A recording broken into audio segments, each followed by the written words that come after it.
Welcome to Speaking in Spoons with your host, Christina Brookman.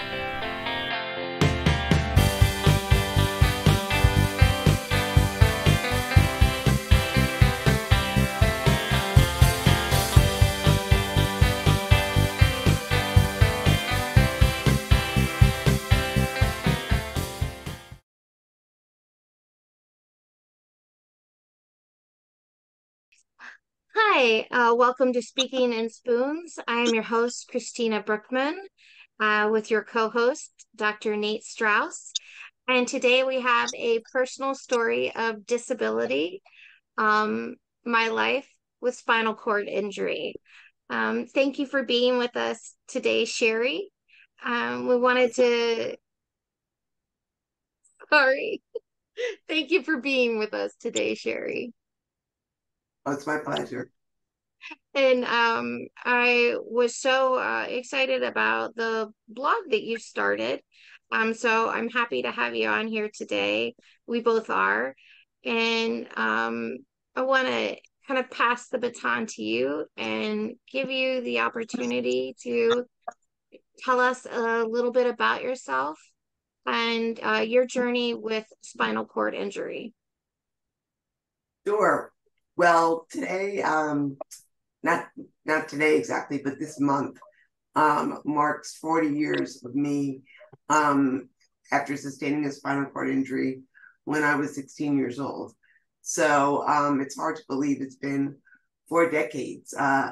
It goes fast, but it's more than a lifetime. I really don't quote celebrate anniversaries, but I definitely sort of recognize where I am, how I've gotten here, and sort of think about what I still would like to do and some of the challenges I've overcome. I think that's some things that I have in common with everyone. And I think there's a lot of things that I have in common with everyone. But of course, this is nothing that I chose. I was between my sophomore and junior year of high school. It was August. I was very athletic, extremely athletic, and was, really excited for my junior year, running, working out, and getting ready for a season of field hockey, which I was involved in. I grew up in a very small town. I guess you could call it cornfields, no stoplights in upstate New York. Everyone thinks New York is New York City, but the majority of New York is rural. I grew up in the Catskill region, not Dirty Dancing area, not far from there, but not where that was filmed, but in a county called Ulster County, which actually right now is very hip for people from New York City since COVID, which is quite funny for me because it was incredibly rural and an area where to go anywhere, to do anything, to go to a movie, to go shopping was 30 minutes. I grew up way before Starbucks, but I would not be happy because there's no Starbucks. But so when I was injured, sort of your life changes in a minute. And I always say that life changes in minutes and seconds. I was injured in the evening at a pool. I was a lifeguard, but I dove in and hit my head and broke my neck.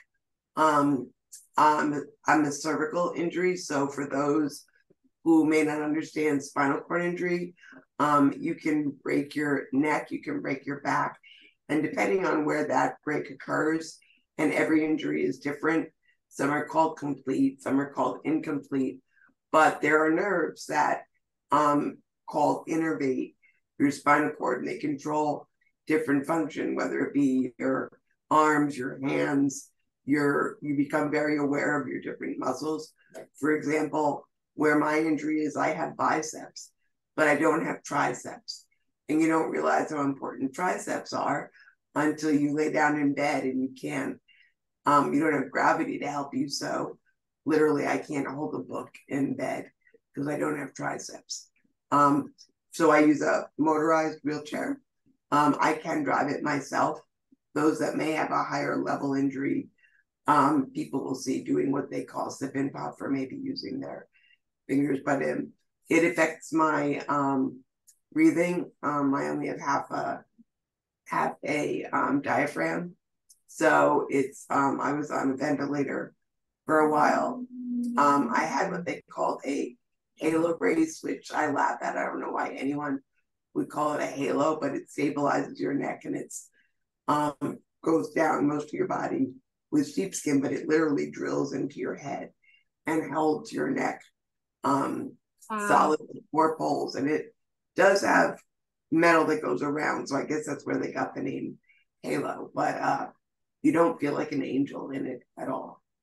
I was in the hospital for a month in my small town because I was injured in the summer.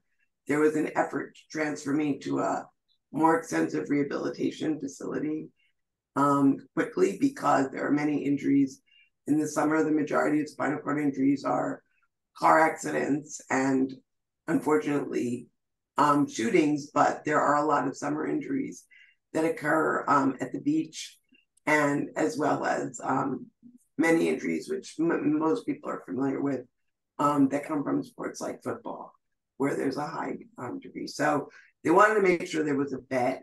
And so when I was transferred, which at that point I was 16 years old, and I was transferred to a facility in Westchester, New York, which is right outside of New York City. It was 2.5 hours away from where I grew up. So that was pretty hard. I mean, quite frankly, I think the mind is a very powerful thing. I don't have direct memories. I have memories of things that occurred during that time. But believe it or not, in my mind, I thought I was going to a health spa, which, is crazy as it sounds, is actually what my brain told me. I think the brain does that to help you get through. To help you. Yeah. So was your family with you? Or my family, my brother's 17 years older than me and lived in New York City. And my sister's 15 years older than me and lived actually down where I live now in the Northern Virginia area.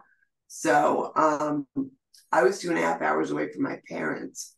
And most of my friends at the time either didn't yet have their driver's license or were just getting their permit.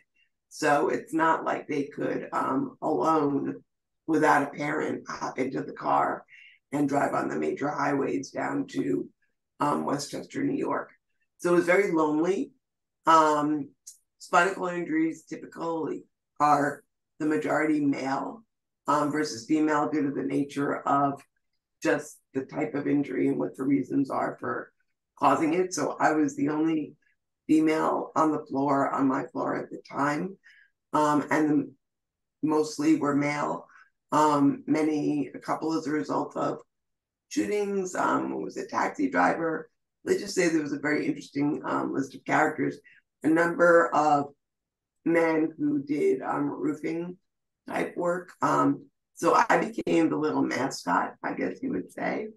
And it was a very, very lonely and difficult time. It's a lot of pressure too, to be the mascot for a wing of other people, like to, I guess, be the hope and the energy and the I don't know. I was just happy to have people to hang out with. Yeah. Let's just were say they all older than you, or were they much older than me? They were in their mid to late 20s, 30s. Many were married with families, which was nice for those that had families that were close. They would always invite me. People brought food or whatever. Nice. But it was a place with its own culture. One of my hopes, I've always said I wanted to write a book. I really do want to write a book. It just hasn't happened yet. But I probably learned a lot way too early. Interesting things happen at night in all places, but especially a place where not just me, but these are grown men who have careers, especially in physical labor, that are trying to figure out what they want to do with their lives. I mean, in a way, getting injured at 16 is not a great thing, but I hadn't yet chosen my path in life, and I was able to make choices once I became more comfortable with what my life was sort of going to look like, even though you don't really know. I was there for 8 months, which is unheard of. That was in 1983. And that's unheard of now with insurance, which is really unfortunate because even when I went home after 8 months, I still wasn't really mentally, and I pretty much had the equipment I needed, but I certainly did not yet have a motorized chair. My parents had to retrofit the house. They had just gotten it done. We didn't have a wheelchair van. So my father or anybody else had to transfer me in and out of a car to go anywhere. So I came home in April of 1984. And luckily, I lived in a small town. I really wanted to go back to school and graduate with my my classmates. I guess you could say the hardest thing about going, quote, home was going back to a place that was the same, but I was completely different. So I couldn't go up 15 stairs to my bedroom. My parents had put a lift into my house. I couldn't go inside to mostly any of my friends' houses. I was in a manual chair that could be lifted, but you're in a place where your memories are all of your life being one way, and now you are completely different and everything else is the same.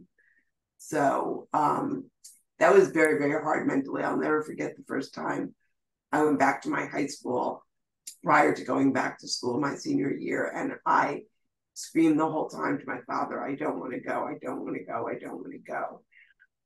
Just because it was very mentally really, really hard. I was lucky enough to have teachers. In a small town, there's some benefits. While I couldn't get around independently or really go anywhere but sit in the driveway and read books, I read a lot of books. That summer, they tutored me, and I was able to take exams needed for junior year and go back to school and graduate my senior year. I knew I needed to get out of there. I couldn't stay at home. I had nurses that did all of my care. My mom physically couldn't do it. And my mother really cried the entire time that I was home. And I couldn't, it was hard enough for me. And I just knew I couldn't be in that atmosphere. My father is a really laissez-faire kind of guy and was able to, was willing to figure out any problem. But, and luckily we had, resources, which as I've gone on in life, realize made me very lucky. But New York has a great program where you basically, if you go to a state college, you go for free, tuition free, your books are paid for, you get a stipend to help pay for people to help you. Not enough for me to pay for my attendance, but my dad had really good insurance at the time, and I was under 21.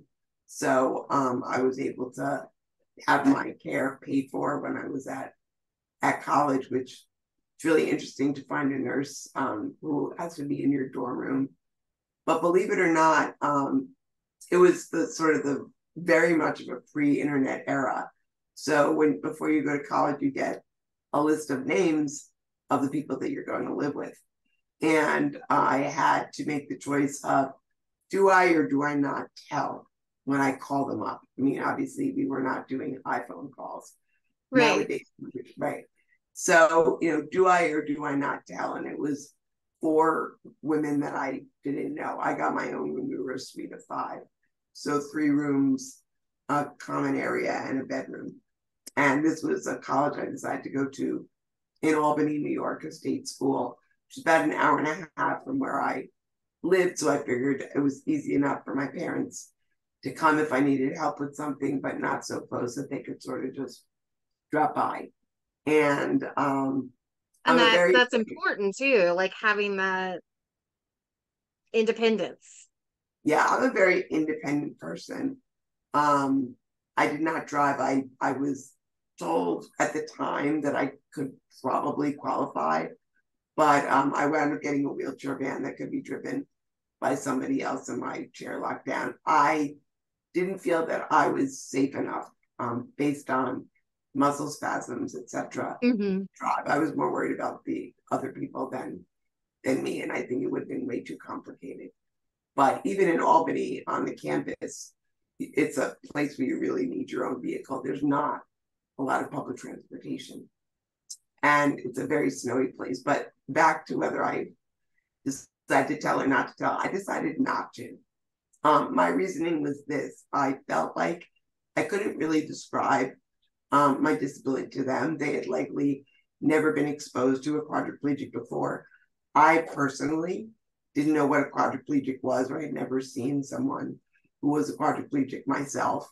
So I was coming from that framework where they would have all these weeks to conjure up God knows what in their head about me and what I might look like and what I might be able to do. And I figured, let them just meet me as me. And it actually worked out. Whether I lucked out meeting really great individuals, which I actually did, were 4 out of the 5 of us are still friends till now. Yeah.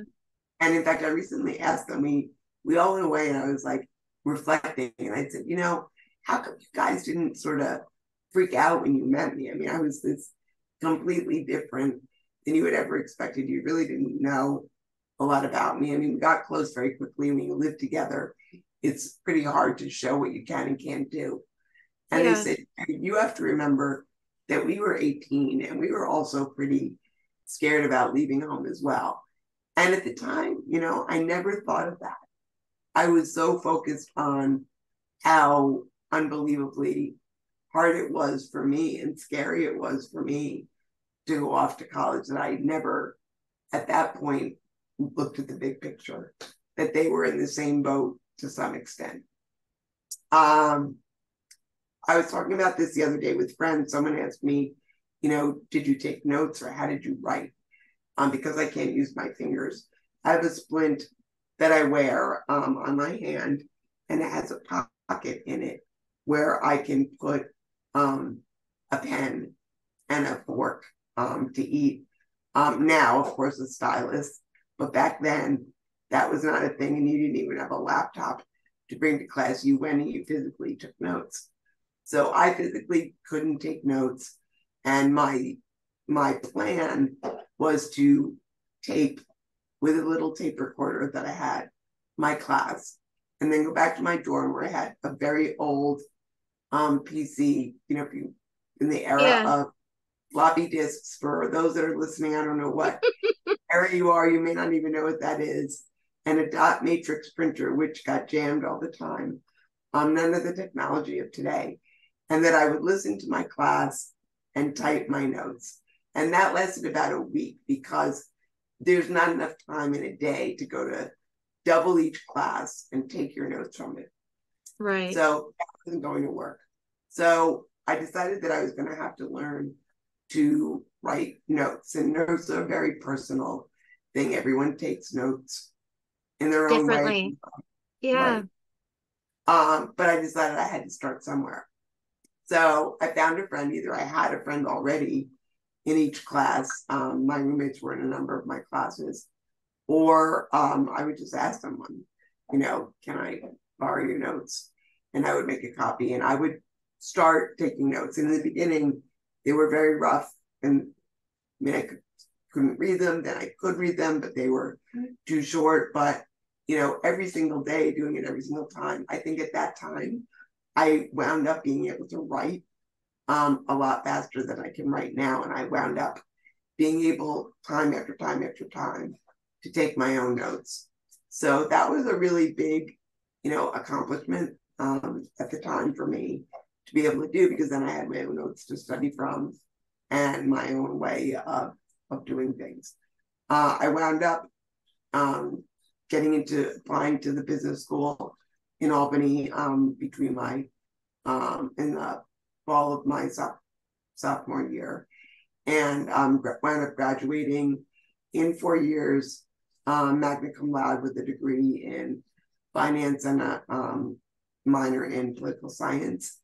While I was there, I was very active in the disabled Students Association, and I stayed up there every summer and worked in Albany just because I wanted to take one less class per semester. So I like taking summer classes. It was much nicer in Albany in the summer than it was during the winter. And How did you choose, sorry, how did you choose your major? Because you talked earlier about the gentleman when you were in rehabilitation and how they had already picked their careers. And so it was a little different for you kind of being in a position where you could kind of, I guess, mold that decision on as you were growing into living with disability and finding your way. Right. I am definitely not, I'm not a artsy brain person, and I'm not a science math brain. So I very much like really early on thought that I wanted to go to law school. I wound up doing that. But I very much like policy. I very much like politics with a small p. And I like to sort of think about the world and how it works, and laws and rules and all of that. And that sort of put me towards that path. But I came from a very practical household. I think, we are influenced sometimes in our choices by our families. My father said, well, what are you going to do with a major in political science if you don't get into law school? Which, was a true statement, but I loved those classes a lot more than I did my business classes. It didn't hurt me. I think in times in life, I think my business degree helped me. But so that's what happened. Albany had a very good business school. It wound up that all my roommates were also in the business school. Finance was the wrong choice, but I made that choice at the time. I don't even really remember how. And then political science was my minor, but I quickly decided that I wanted to apply to law school. And I also, after living in Albany, knew that that was not going to be the place for me to live. So how I made my career choice, I think what I would say is based on my own personal interests, the classes I took and what I liked, and then also some, practical influence from my family members. My sister was an attorney, so and she lived down here. My brother was an accountant and lived in New York City.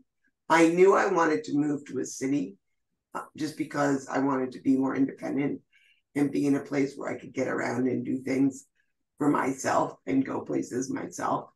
Even though I did have a van, I didn't want to have to always rely on someone. And so between visiting my brother in New York City and visiting my sister down in the Washington, D.C. metropolitan area at that time, so, we're starting to get towards the late 80s, I decided that New York was just a very, very difficult city. It's not super accessible. It's got a lot to offer, but it's tough living and it's expensive. And the Washington, D.C. metropolitan area, so Washington, D.C. itself, and then outside of Virginia, has a very, very accessible metro system. And it's even gotten better and more accessible since then. And so, and I also had family here, my sister. So I applied to law schools.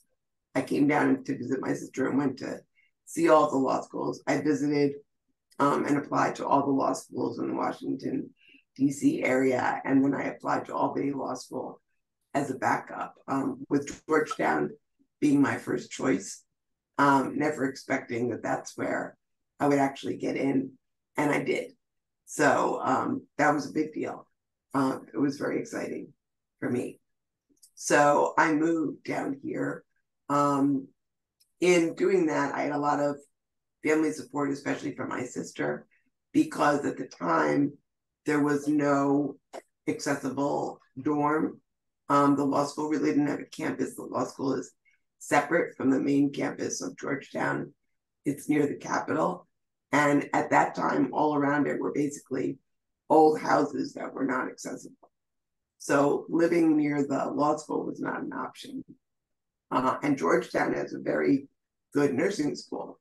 So we looked into it, and it wound up that as an individual who was in the law school, I was considered a graduate student. So I was eligible to live in their apartments, which they did have accessible apartments on the undergraduate campus. And Oh, there was that's a cool. show. Yeah, yeah. That's really cool. And my sister's idea was to put a, sort of a note, like an ad up in the nursing school for roommates, not that they would work for me or help me, which they ultimately did. But that wound up being just a fabulous idea. I lived with two women, one of which I lived with. So I lived 2 years. I went to law school at night so I could work during the day. The original reason I decided to go to law school at night was because it spread over 4 years instead of 3 years. So it would be a little less intense, again, with summer classes. And I planned on getting a job and getting a job with the federal government because I needed health care. At that time, you were not covered. There was no such thing as the Affordable Care Act. So I was not covered after age 21 on my father's health plan. And the federal government was the only place that a pre-existing condition didn't apply. So my plan was to work during the day for the federal government, which I wound up getting a job for the federal government and going to law school at night.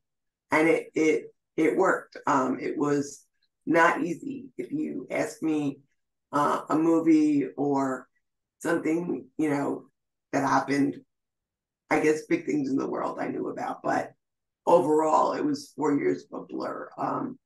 I made sure to take off Saturday nights, but it was a lot of work, and I did it. And it wound up that working during the day for the federal government was, first of all, a really good idea. I got work experience. That work experience as a student wound up transitioning into a full-time job.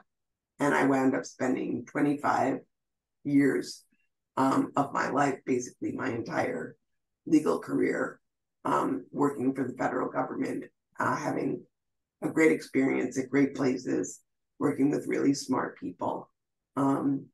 I had a number of, health issues along the way. Way too many to count. When I need to fill out the hospital section of a form when I'm going to a doctor's office, I just say, see attached, and bring a print or copy and paste if I can do it online. I had a lot of bowel obstruction surgeries, gallbladder, urinary surgeries, you name it. But there was a lot of great benefits working for the federal government, a lot of good people, and a lot of really, really good work. I tend to be, and it's not just because of my disability, but I tended to be a workaholic, which was not a good thing for anyone. But it landed me in the hospital a couple of times, and took me probably too long to learn that that's not a good way to live your life. But I wound up doing very well and being very successful and earning a good income. So that's sort of my professional life in a nutshell. The closeout of my professional life, which is not closed out, but I started having a lot of problems, bowel issues, and it led to a point where I was just so sick that I couldn't work, and I had to retire on disability. And I did wind up getting colostomy surgery out at Mayo Clinic, and that was a game changer for me. Nobody would touch me in my area, because of all the scar tissue I had, they thought I would die on the table and they didn't want a bad stat. So Right. luckily I was able to get out to Mayo, and I always wanted to start my own business. And I got married in between, which is a whole different part of my life. But my husband had already started working on our business, which is called Happy on Wheels. And sort of that's what I transitioned to after recovering from my surgery and recovering from and adjusting to life after 25 years of working for the government. So, and that was all before COVID and before a lot of things. So I guess timing wise, it wound up being good timing, I guess, if there is I good know timing. when we've talked before, you've written about not always, after your injury, never expecting to end up in a relationship or be married. And I know that's something Nate and I have talked about and experienced ourselves. Um, how how did you end up finding a partner where that worked? And tell us a little bit about that.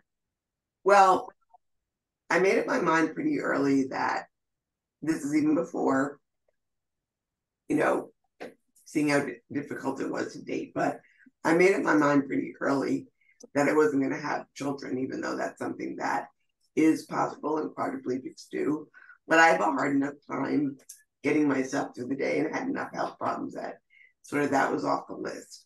And then you go through the time period of your life where I felt like all I did was go to weddings, when you're in your 20s, and every single one Yeah. of your friends. And now it's getting a little bit later. But one of the things about living down here in Washington is I made a lot of single female friends. So I had a ton of friends. I didn't have a lack of things to do. And at that time they were all on Match. It was the beginning of the era of online dating. And, I just would sort of laugh and listen. But, then it gets to the point where you turn 30. I mean, everyone says turning 40 is, your big, life check. But for me, it was really 30. And it was, am I happy at where I am in my career? And then the second question is, am I going to find someone to spend the rest of my life with? Ideally, I knew that the whole idea of the house with the white picket fence is a joke, but I thought it would be nice to get married. But even if I didn't get married, it would be just really nice to have someone to spend time with and have as a companion, and someone to love, quite frankly. So I tried. I don't even know if anybody even remembers it at the time. It was called Great Expectations. I mean, it's a novel and a movie, but yeah, it was a dating service. But you got a professional photo taken. It got put in a binder. Then you'd have to go. We talk about, and then you have to go to their location, look through their books, and then decide, who you wanted to reach out to or not, and they would reach out back. That was expensive and ridiculous and a total disaster, because you had to think, do I want my chair to show? Do I disclose about my chair? I mean, that's something I'm sure you've talked about in all your and Yeah. obviously meeting a person, it's going to be very difficult for me I can't hide my disability. It's wide open, so it would be stupid not to say anything. I have a lot of interests, and I enjoy doing a lot of things, so I'm not a boring person. But my non-data driven study has shown me that women in that utilize wheelchairs, especially quadriplegics, have a lot harder time finding someone than men. I don't want to say that that's 100%. Nothing is all or nothing, but in general, I think there's a Yeah. difference between women and men and what women look for. And that is statistic applies with other disabilities as well. I think because from what I've read, women are naturally of the nurturing kind of, they're not usually as put off of it. But yeah. Although I knew for sure I did not want, if I met someone, I did not want them to be my caregiver, which it's a bad situation. There's a Yeah. lot of stuff written about it, although financially there are many reasons why it occurs. And I mean, I thought to myself, I wouldn't mind if it was on occasion on a trip or something like that, but that was no way that I wanted to live my everyday life. So that was not an expectation of mine. So then I thought, for the hell of it, I would join this service that was called Date Able. So it was a dating service for individuals with disabilities, but it was almost like this woman was a matchmaker. So you disclose all this information and then she would sort of set you up with someone. And it made for great dinner conversation with my girlfriends who were unmatched, because they were all disasters, and no fault of anyone, but that wasn't going to work. And I was very involved. I was on the board of my local center for independent living, and I was very good friends with the deputy director, who was also a quadriplegic. And for probably 6 months, he kept telling me, "Oh, you need to meet this guy, Tony. He was just hired as one of our peer mentors. You got to meet this guy, Tony." And it just, okay, Dave, great. And I'm a huge sports enthusiast. I sort of believe in reinvention, which basically means that, when you can't do certain things anymore, you can either moan and groan about them, which I sometimes do, but being a great athlete, and really being athletic was probably one of the biggest losses to me. So I really turned that into being a rabid fan, just an absolutely, I'm a nut fan, especially college basketball and Georgetown in particular, which is not why I went there, but I was accused of that by many people. But I just love sports. And he's like, oh, he loves this sport and that sport. You don't agree on football teams, but he loves, the Georgetown Hoyas. And so one night I went actually to an award ceremony to accept an award on behalf of my friend who was the president of the board, because she was sick. And I got there and I looked to my right, and I'd never really thought through whether it mattered to me if I married somebody with a disability or not, or dated somebody with a disability or not. I just didn't think about it at all. I just more thought about the person. And not that looks are everything, but hey, we're all normal. And I turn to my right and I look across the room and I see this guy in a wheelchair with brown hair and blue eyes, which I'm a sucker for. And I was like, wow, who's that? Well, you could probably see where this is going. It wound up being the Tony that my friend wanted to introduce me to. And so we met. Our first date was a Georgetown game, and the rest is history. We'll be married 18 years in September. Wow. And, I actually think that the fact that my husband does not have a spinal cord injury, he has Friedreich's ataxia, which is a genetic degenerative disease. So when we met, he was driving.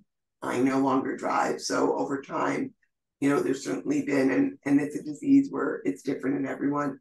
So there's been, over time, he can do less and less. You don't see it every day. So, but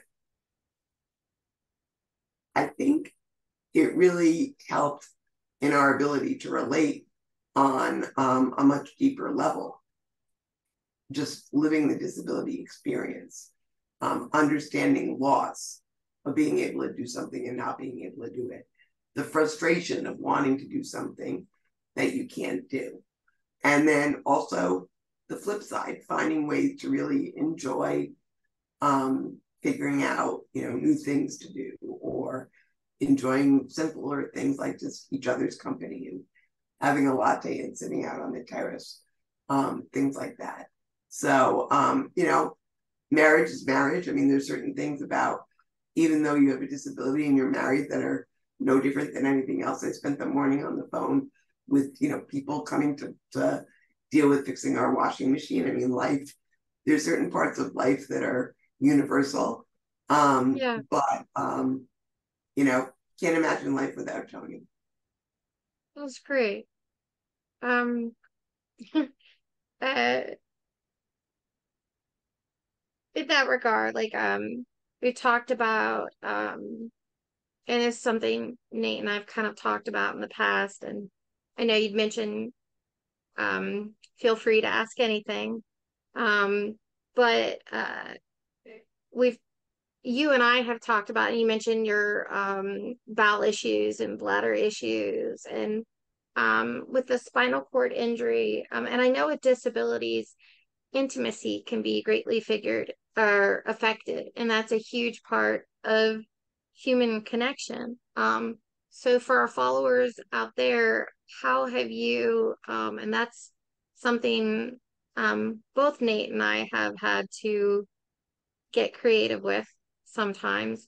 How has that affected you in your life? And do you have any words of encouragement or advice to other people? And yeah. Luckily, I think some things are different now. I mean, let's start out by the fact that when I went to rehab, um, there were obviously mostly men and then me. And yes, I was only 16, but come on, most 16-year-olds or even younger now are, you know, having sex. And I certainly had a boyfriend at the time and was, you know, sexually active before my injury. But there was, quote, health class for all the men that were there. So I don't know what they were talking about in there, but they were definitely talking about sex and different issues related to, you know, men and being sexually active. And there was nothing for me, zero. No one Oh, spoke to me. It was a topic that wasn't even talked about. So talk wow. about sending a message right from the beginning. Now I know Yeah. that's very different now, but that really sent a message. And it took me a long time until I became involved in organizations and, you know, began to make friends with disabilities, became involved in organizations like I am now, the Christopher and Dana Reeve Foundation and United Spinal and other spinal cord injury organizations, make friends with other women with spinal cord injuries where you have people that you can confide in and talk to about it. Even, you know, one of the things that I love to do is tell stories. I'm a storyteller. I talked about for the Moth, which is a big storytelling organization. But one of my stories is about meeting Tony, and I talk about this big black box that I wouldn't unlock even for my closest friends, talking about sex and intimacy. So there was a lot of guilt, a lot of loss, and even through our marriage, it's something that we've had to really talk about because one of the things, ironically, you know, people say the strangest things. I'm sure you heard that everyone almost on your podcast say that. But, you know, when I told some family members that I was, you know, marrying Tony and that he had a disability, you know, one, not immediate family members, but here I am with a disability, said to me, "You're really going to marry someone with a disability?" I mean, just think about that. Yeah. And, you know, and I said, well, I could certainly marry the Hulk and he could go out and get hit by a car tomorrow. So I really don't think it's an issue. But who are you speaking to? And I don't think it's meant to be mean. But, you know, the night of our wedding, we didn't have a limo. We didn't go away on a honeymoon because I had pressure sores. So you have the reality of your life, you know. So we did a staycation, and my nephew and my maid of honor, you know, decorated the bedroom when we got home. There were, you know, candles. There were rose petals. But you know, I've had a lot of sickness during our marriage. So they say in sickness and health.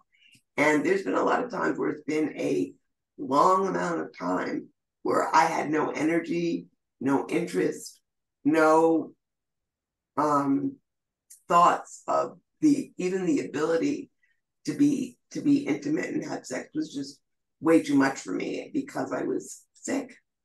And that can happen in any relationship. But it's happened a lot. And Tony's been very understanding, but there'll also be the conversation of like, how long do you think you're going to be really feeling bad? So I think you have to be open and honest. But it's a part of my life that, quite frankly, I struggle with. I struggle with it in two ways. I struggle with it because it's not what I wish it could be, having experienced it the real way or whatever way, the traditional, if that's the right word. Right. But now I have no feeling below my upper chest. So, you have to be creative. You have to think outside the box. There's a lot of ways to be intimate, and find ways to, aspire and achieve what you want, but you have to communicate. You have to be able to communicate. And that's one area of my life, I'll be very honest with you, where I deal with a lot of guilt because of what I can't do. And it's an area where I've had a lot of physical challenges because of so many sicknesses over the period of my lifetime. Yeah. I think as women, we are sometimes almost, there's this belief or societal that's part of our job, like, and if that's not something we're capable of, I understand that guilt. And I don't think, you're not alone there. So thank you for sharing. Yeah, and I'm very lucky to live. One of the other things about living here is really, I have a number of friends with disabilities, and a number of women friends with spinal cord injuries that live within walking distance or across the street. So I live in a very accessible community. So my view on life is, well, two things. One is, I hate when people say things are meant to be. My view is, you take what happens to you and it's up to you what you do with it. So, and my experience is that negative people, prior to whatever challenge they receive, and I talk to people, I talk to groups of people, and everyone has shit. So I sort of say, let's clear the table and let's not compare shit. Don't put me up on a pedestal. You have baggage, I have baggage. So let's just say we all have shit. But I have found that for people that are negative before any big shit happens to them in life, and it could be cancer. I'm a breast cancer survivor, so I have a lot of friends in the cancer community. Right. How you deal with whatever comes your way has a lot to do with your underlying personality. And my view is that it enhances it. So if you're a negative person, you are likely to become really negative. And that's not 100% true, as I'll say, but in my experience, it's true. And if you're a positive person, it will, you'll be able to deal with challenges with a sense of humor, with whatever. And then, it really sort of is cyclical. So if someone becomes more negative, then it's no one wants to be my friend, and what was me. Now I'm not, Miss Happy Toes every single minute of every day. I'm a normal human being just like anybody else.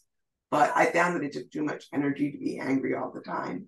Yeah. And I decided that's not how I wanted to live my life. It's exhausting. Oh, yeah.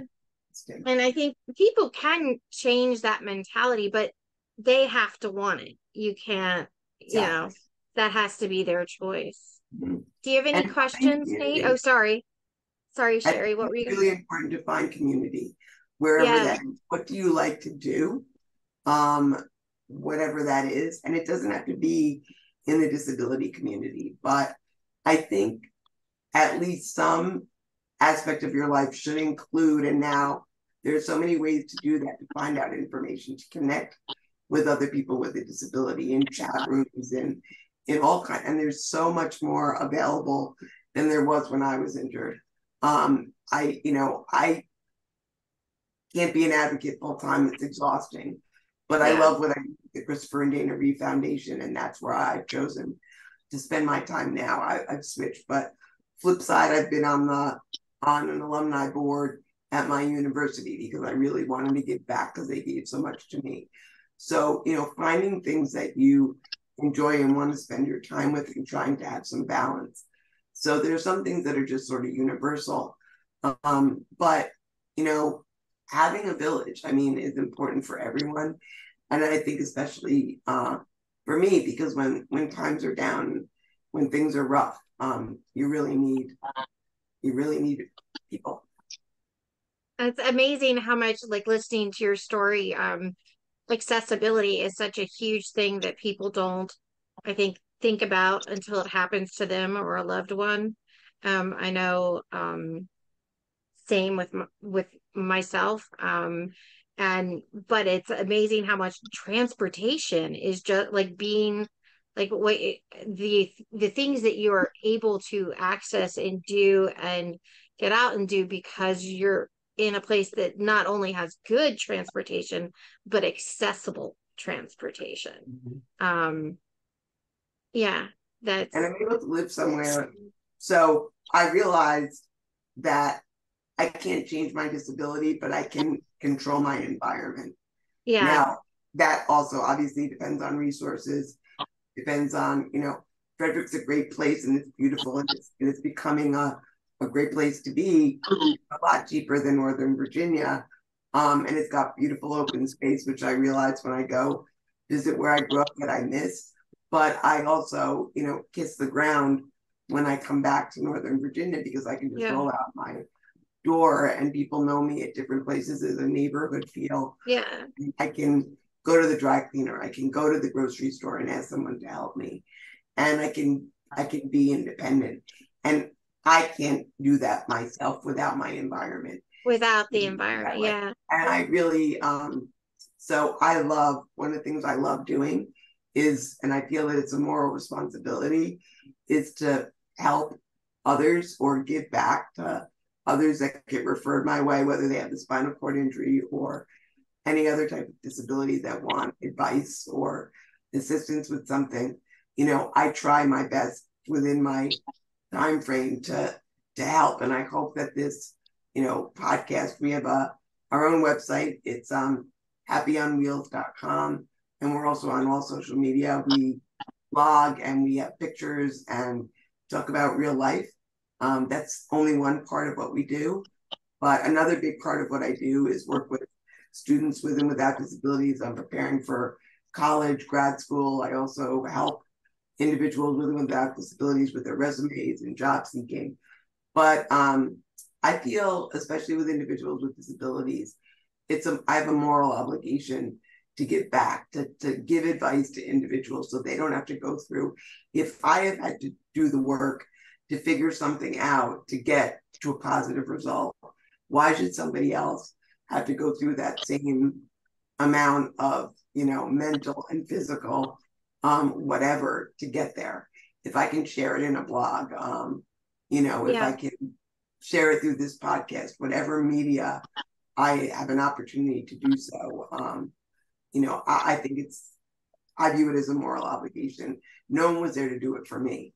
And that yeah, was based on the time frame and the timeline and where I was. I mean, I didn't think I could go to college or do it. But when I got there for a visit, the disability services advisor made sure that I met Shelley, and Shelley looked just like me. And just that alone made me say, wow, if she can do it, I can do it. And there's somebody I can actually speak to. Until then, there was nobody that looked like me, even where I did my own rehab. right. So, That's everything.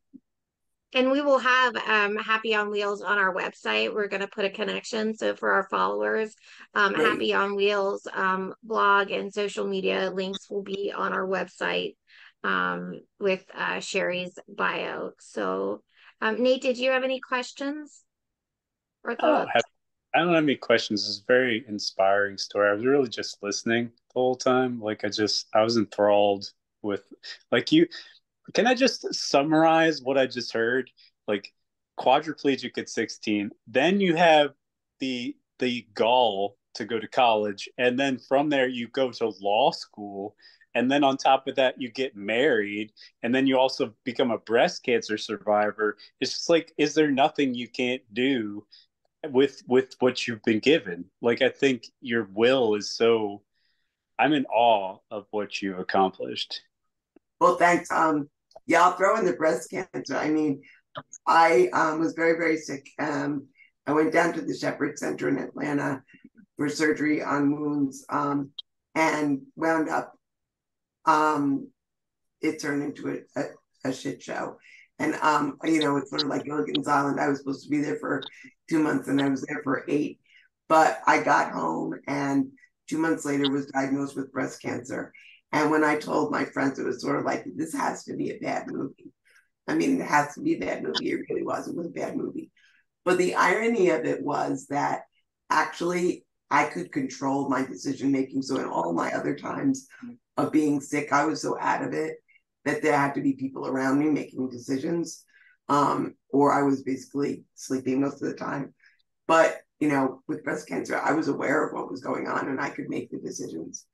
And I'm not glad that it happened, but I've met, another huge, amazing group of people, and it's become another, part of my life. So I guess I'll sum up by saying that, it's not what happens to you in life, it's how you handle it.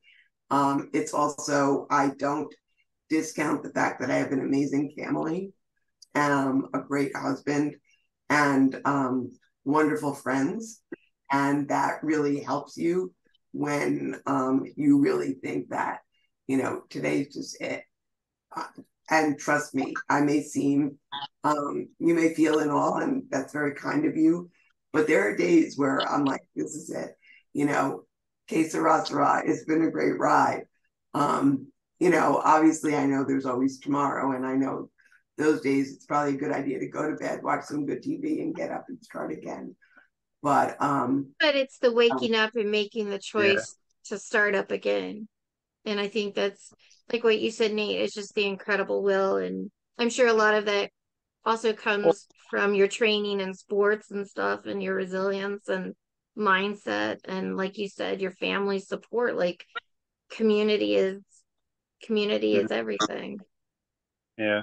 But I mean, if someone with more of a negative attitude, I don't know if they could have survived something like that. Like, you see that kind of situation that you're in, it just, to be well, I don't want I'm not trying to pile on what's going on. I just think that the self-image and the mindset that you kind of developed since you were 16 and even before that really help you through a lot of this. And I'm just in amazement because I've been trying to cultivate that for myself, and it's shockingly difficult when you grow up in a family that's like more or less very negative. yes, yes. Mm-hmm. A very Jewish family, but like I'm it's Jewish too, so yeah. but it wasn't negative. I don't know. But I just had older brothers and sisters, and really, really good friends that I made down here. And actually, every place I sort of landed, but I think that's a two-way street. So I do joke that I've had 9 lives. And my good friend who's also a nurse practitioner says that, I don't know what you're made of, but most people wouldn't have survived this or that or so. Now, I guess it's not my time yet, but I better get that book written before that comes. For the 10th life. At least in my head. I just have to make it happen. At least record it so that someone else could write it if you don't have the ability to, just record your book and then transfer it. Yeah, I got to do it, even if it doesn't become a bestseller, but just for yourself. Yeah, exactly. It's already sold 2 copies, so you're way over. Well, that's what everyone tells me, so I don't know why I'm not busy doing it, but there you go. You've got more copies. Exactly. And then you can come back and we'll talk about the book. And exactly. That's the plan. Yeah. Thank you so much, Sherry. It's nice to hear your story. I'm how even though you have those days, you just keep pushing, and also just listening to how you've made your choices, I think is very helpful for us and for our followers, and for communities out there to realize, to advocate for people that it really is essential to make transportation and things accessible for people so they can have independence, and they can have a quality of life. Just because we have different level of ability doesn't mean, we can't be as capable. We just, the space, like I think my cousin said that on the first episode, like the space is just not built for us, and that's something that we just need to continue working on changing, Couldn't have said it better. so people don't have to move all the I time. couldn't have said it better. And like you said, making it easier for the generations that follow, I think is Yeah. something we all share. Yeah, very much. Yeah, the ADA is 33 years old and we're still fighting, steps. So that shouldn't be, there's been a lot of progress. And certainly there was no ADA when I was first injured. So there's been a ton of progress, but it gets dusty on the shelf if we don't advocate and create villages, because we can't do it alone. Yeah. No. It takes a village. So thank you, Sherry. And we look forward to staying in touch and hopefully having you on again. Great, thanks. Yep. I gotta go right Thank now. you. Take care. And stay tuned, listeners, for Nate and I having a little after party.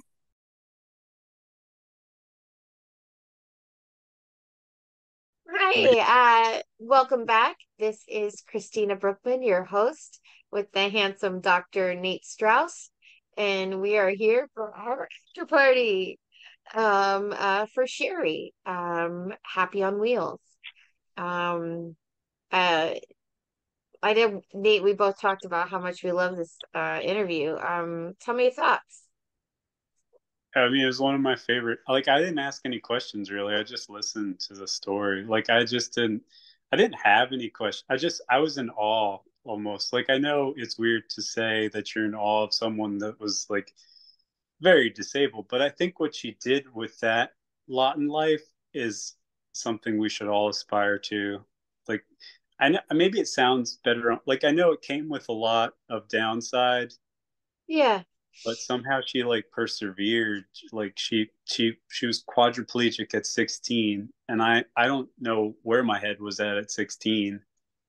Like that I could pull myself up by my bootstraps, go to college, and then law school, and then have breast cancer, and then conquer that, and get married, and I just felt like she has a very full life, and I guess it seems I feel a little guilty about being in such like amazement of it because I of her think you need disability. to feel guilty. That's, it's a feeling that you're having, and it is kind of, I mean, it's exciting to see someone like you and I are struggling right now, and we've been struggling.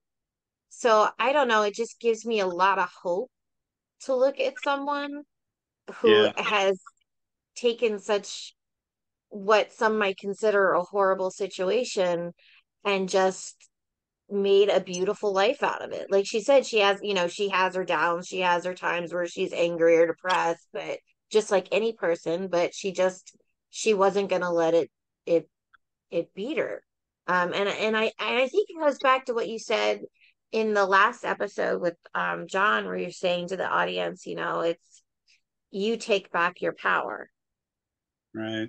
And she did. Her mindset was what got her through that. It wasn't the drugs, it wasn't surgeries, it was like it was the doctors that helped her live after quadriplegic, but it was the mindset that was what pushed her to stay alive and to go to law school and to beat cancer and just like all these things that just it was pure like mental drive.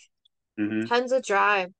And I bet you, like I was saying to her, I really do think her athleticism, like her training as an athlete when she was younger, probably helped her get in that mental place of focus and drive. But I think that's something we all can do, you know. I know Um, it pushes me. Like I used to be an athlete, and that same yeah, mental kind of like I may not be able to do it, but I'll be damned if I don't have the will to try. yeah, same. I mean, I remember swimming laps in between surgeries, like, 100 lap, just like I may not be able to do it today. Like, I'm gonna, you're gonna be damned if you stop me from trying, like what you're saying. Like, and if it's just waking up, and that's what I want to make sure is clear to the viewers. Like, it's not, you have to go out and be a lawyer tomorrow, but literally, like, she had a 40-year span of a story. So there's moments in like her whole, like her recovery post the accident and all the surgeries that she's been through. Anybody that's had a surgery, what recovery can be like.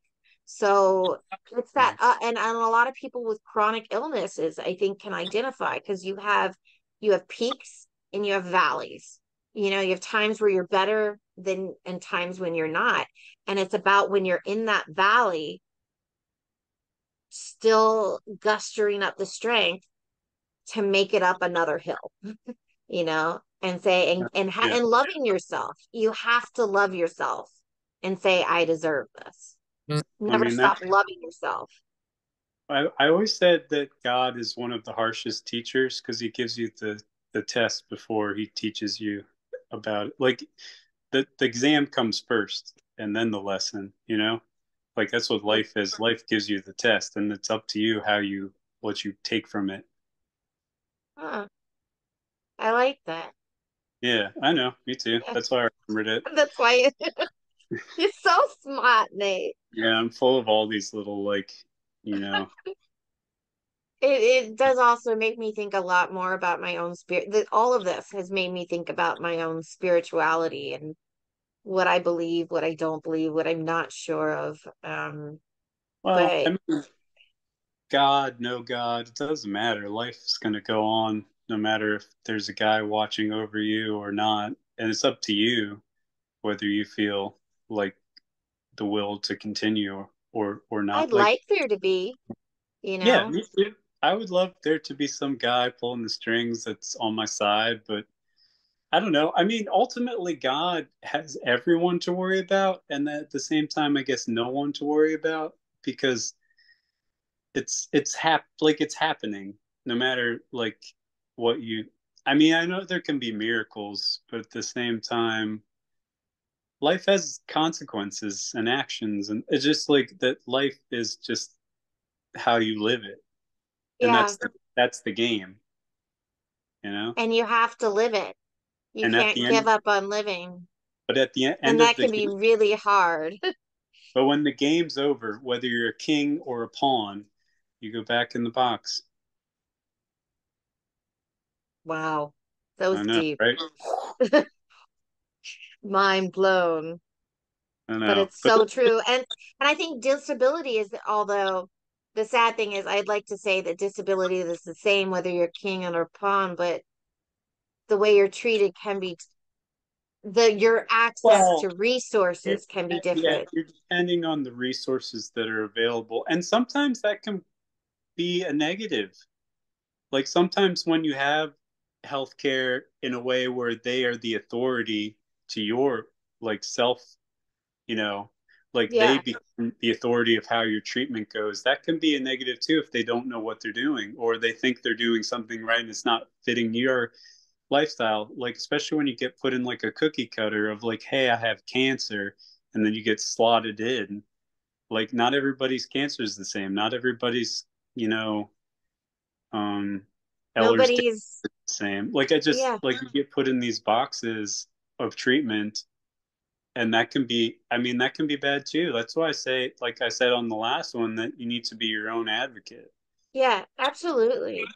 because you I know also, what and I think you she was definitely her. I love how she really thought, the thing that really I'll always take away from this is how she thought about where she was going to live, you know?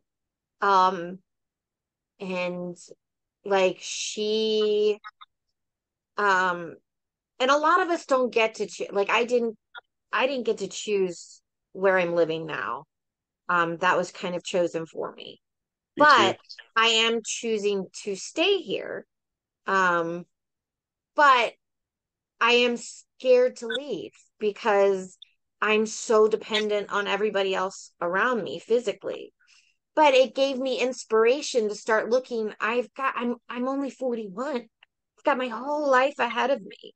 Yeah. Is this the best place for me to be living if it's not accessible, if there isn't transportation and I can't drive and I can't have the freedom and the independence and feel like an adult woman because I'm so dependent on other people. And she has that freedom where she is. And I love how she talked about two different cities, both with great transportation systems. But people don't think how just because New York has a great transportation system doesn't mean it's an accessible transportation system. Mm. Um, and I've wondered about that because I wanted to visit recently. I'm like, how would I get around? I'd have to pay for cabs. I don't have the money for cabs. It's like being down here. Like I can't keep paying for lifts and Ubers. And also in my situation, I don't feel safe as a woman um getting in a ride by myself. Real vet um system. well, a lot of it too is because of my condition, because if I randomly go paralyzed, which I do, um in a car with a stranger driving, like that's a dangerous situation. Right. um so yeah, it's just it left me a lot of things to think of. It's, I'm like, well, it's just hard to be disabled unless you're Michael J. Fox. Like I just unless you have that kind of like money available, I think it's limiting. Like as much as your access is limiting, it's also limiting how much you can afford in our sort of yeah. system Yeah, without. and like I loved his documentary film. I thought it was great, but I Shout out. also thought it was a little bit irresponsible in some of the things that he was doing, because he's talking about you can't be afraid to fall. I just fall, I break my leg, I heal, I do a surgery, they He do, and I'm has like, like 24 but you're hour. Michael J. Fox. You can afford people, like you have incredible access to incredible healthcare. Not everybody can keep breaking their stuff all the time, you Right. know? There's a large man following him around everywhere he goes. Exactly. Like that's an extremely irresponsible message, which frustrates me because he's such Uh, a public figure and everybody's like, "Oh, this great documentary." And I'm like, "But and there are some irresponsible messages in it." well, I think what he and Sherry both represent is this alternative lifestyle that doesn't end with the diagnosis. Like I think Yeah, that you can still be a human being even with a extreme or disability. well, I mean his acting career shifted a lot Yeah, and he ran from that for a while. And I think her life took a different trajectory, although it had barely begun. I right. think whatever aspiration she had at 16 had to change. I wonder if that does make it, since I wonder if there is a difference. Um, if it does like hit you like when you were younger, and like you said, her life hadn't begun yet, so she got to kind of choose her life based on her new capabilities.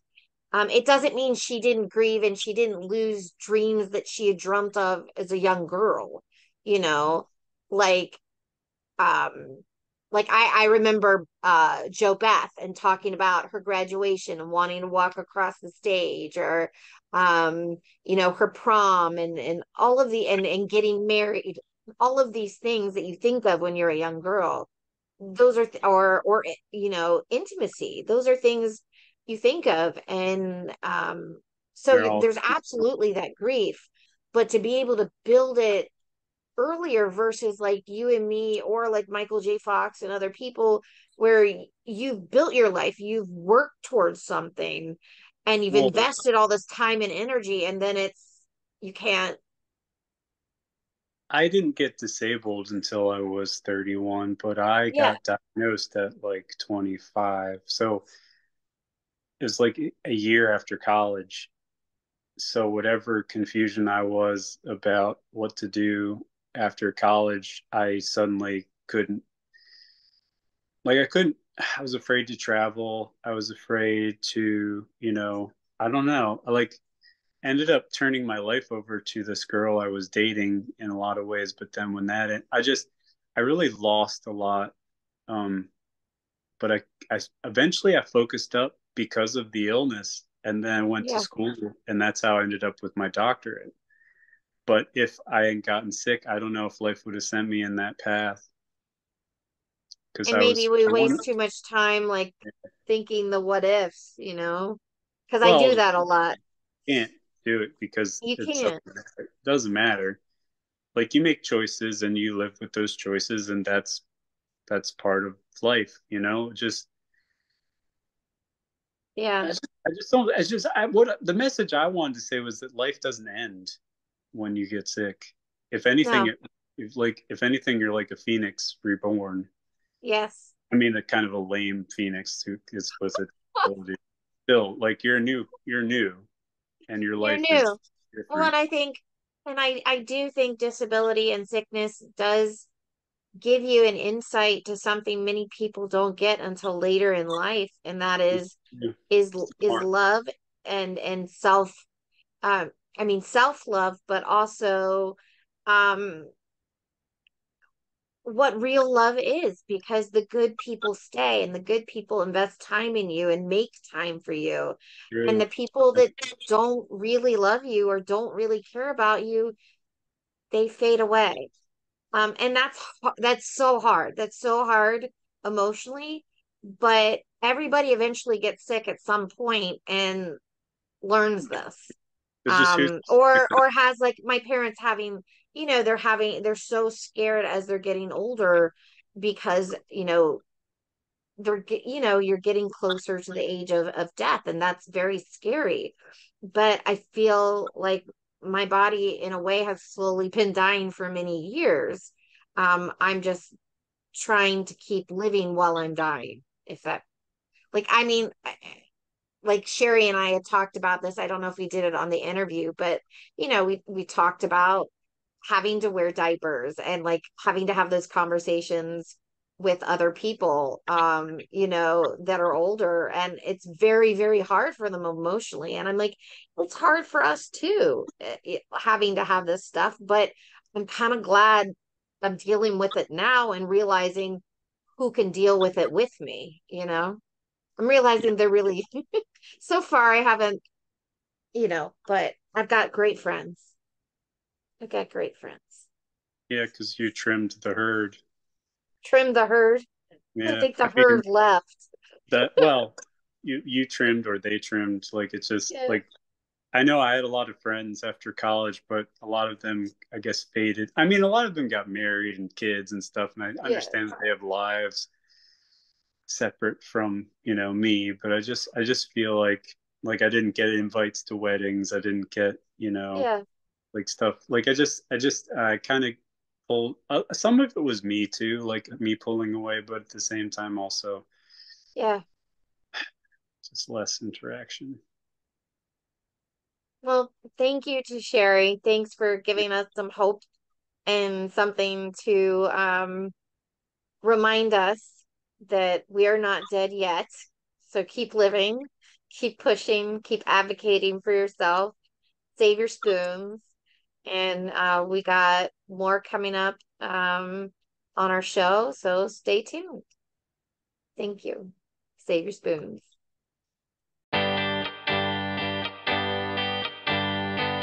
If you want to contact us, please send a DM or email to speakinginspoons@gmail.com with any stories you have or would like to interview with us on any of our upcoming topics. And check out our website for all of our upcoming episodes and what's happening in the Speaking in Spoons community at www.speakinginspoons.com. Thank you for listening to Speaking in Spoons, and have a great day.